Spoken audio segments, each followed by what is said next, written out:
Once again thank you for joining with us. हमारे channel में आपका स्वागत है, खुश आमदीद। ये आज के नए टॉपिक के साथ सेफ्टी से रिलेटेड सेफ्टी की जानकारियाँ, जिससे आप एक बतौर सेफ्टी ऑफिसर या सेफ्टी सुपरवाइज़र आप इंडिपेंडेंटली जो है काम कर सकते हैं बतौर as a manager, safety managers.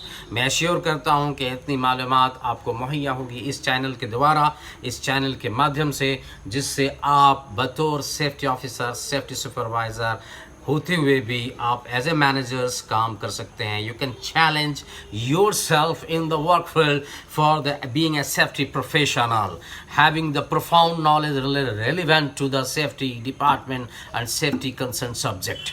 Describe the key features. We will discuss about the topic. Describe the key features and appropriate content of effective health and safety policy. Key features and key elements are not same, they're different thing. What are the key features? उनकी खासियत, खुसूसियत। जब कोई एक mobile ख़रीदते हैं तो उसके features देखते हैं कि ये इतना GB रैम है, इतना इंटरनल स्टोरेज है, ये है, उसका बैटरी बैकअप इतना है। These are features. और नकायत यानी पॉइंट्स यानी की elements is another things. So आज फीचर्स यानी कि खासियत के बारे में बात करेंगे कि पॉलिसी की जो हम लोग पॉलिसी दी जाती है एम्प्लॉयर के तरफ से, the overall CEO, chief executive officers और overall control of the persons of the organisation जिसके पूरे अंडर कंट्रोल में उसकी कमिटमेंट होती है, जिस पॉलिसी को कहा जाता है, उसकी की फीचर्स क्या होनी चाहिए, उसके अंदर खासियत क्या होनी चाहिए, वो चीज़ जानना ज़रूरी है ताकि आपको मालूम हो कि पॉलिसी है क्या चीज़। पॉलिसी के अंदर 3 अहम चीज़ों का होना ज़रूरी है, तभी वो पॉलिसी की कारगर साबित होगी, अहम साबित होगा। ये पॉलिसी कहता है the health and safety policy is the usually presented in the 3 points, the general statement of intent and the organization section and arrangement section. In general statement of intent, the outline the importance that the organization places on health and safety and the commitment that can be expected. It aims an objective. It is signed by the person in overall control of the organization. इसमें वही बात कही जा रही है कि जो employer है, जो ओवरऑल कंट्रोल जिसके अंदर वह पूरी कंपनी कंट्रोल में है, उसकी साइन होना और साथ ही साथ ये दलाइल पेश करना कि वो सेफ्टी के लिए अबाइड है, फॉलो करने के लिए अबाइड है, उसकी अहमियत को उजागर करने की अबाइड है और उसको इस्टेब्लिश करेगा और बहाल करेगा। ये चीज़ें कमिटमेंट में ज़ाहिर होनी चाहिए।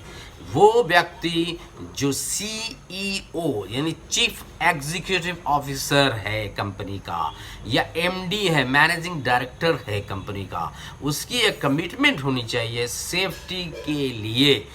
Occupational health and safety act के तहत और रेलिवेंट स्टेट लेजिस्लेशन के तहत एक कमिटमेंट होनी चाहिए कि मैं इसको फॉलो करूंगा, कंप्लायंस करूंगा और साथ ही साथ इसकी अहमियत को इस्टेब्लिश करूंगा और बहाल करूंगा। ये चीज़ें होना चाहिए। ऑर्गेनाइजेशन सेक्शन सेकंड पॉइंट है उसका। ऑर्गेनाइजेशन सेक्शन में कि किसकी रिस्पॉन्सिबिलिटी क्या है, रोल्स एंड रिस्पॉन्सिबिलिटी जिक्र होना चाहिए। प्रोजेक्ट मैनेजर की रिस्पॉन्सिबिलिटी ये है, DGM deputy general of manager की रिस्पॉन्सिबिलिटी ये है, साइट इंजीनियर्स का ये है, प्रोजेक्ट इंजीनियर का ये है, सेफ्टी सुपरवाइज़र का ये है, सेफ्टी ऑफिसर का ये है, सेफ्टी मैनेजर का ये है। ये ऑर्गेनाइजेशन सेक्शन के अंदर ये चीज़ें जिक्र होनी चाहिए। Organisation highlights the roles and responsibility that exist at all levels within the organization. It shows the lines of responsibility and accountability.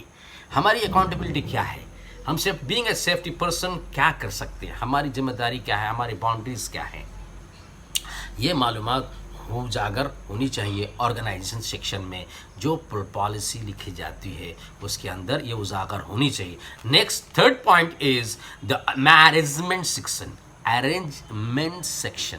arrangement section. I'm repeating third time so that you will clear about the points.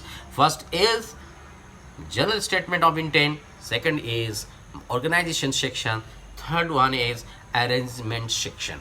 Arrangement section के अंदर provide the arrangement section details on how the organization manages the health and safety. It outlines the general arrangement that it relates to health and safety and specific management that relates to individual health and safety topics and issues.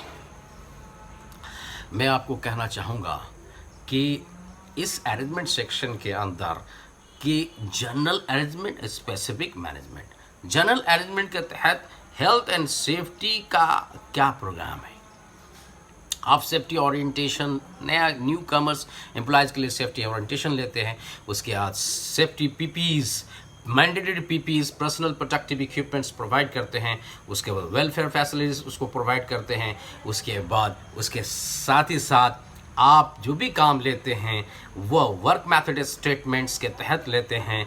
Work method statement में सारी particulars जिक्र होती है कि क्या क्या safety precaution, safety preventive measures आपने ले रखी हैं, और साथ ही साथ आपको रिस्क असेसमेंट भी पेपर अटैच करना होता है, तभी परमिट टू वर्क मिलती है।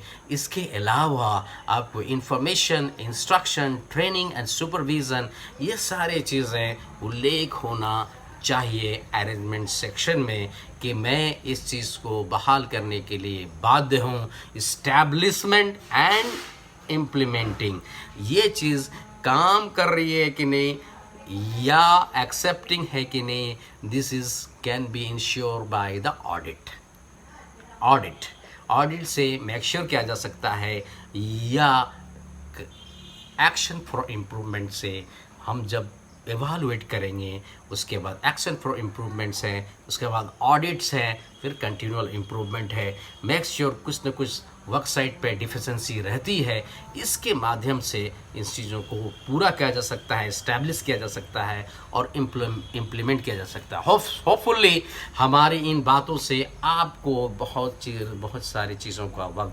आपको मैंने आगाह की, अवगत कराया, और चीज़ों से आगाह होने के लिए आप हमारे चैनल से जुड़ें, ताकि बहुत सारे पॉइंट्स और बहुत सारी जानकारियाँ आपसे मैं शेयर करूं, और आप independently being a safety professional, being a safety officer, safety supervisor और सेफ्टी मैनेजर इंडिपेंडेंटली काम कर सकें और अपनी कॉन्सेप्ट को क्लियर करें। Join with us. Thank you for watching my video.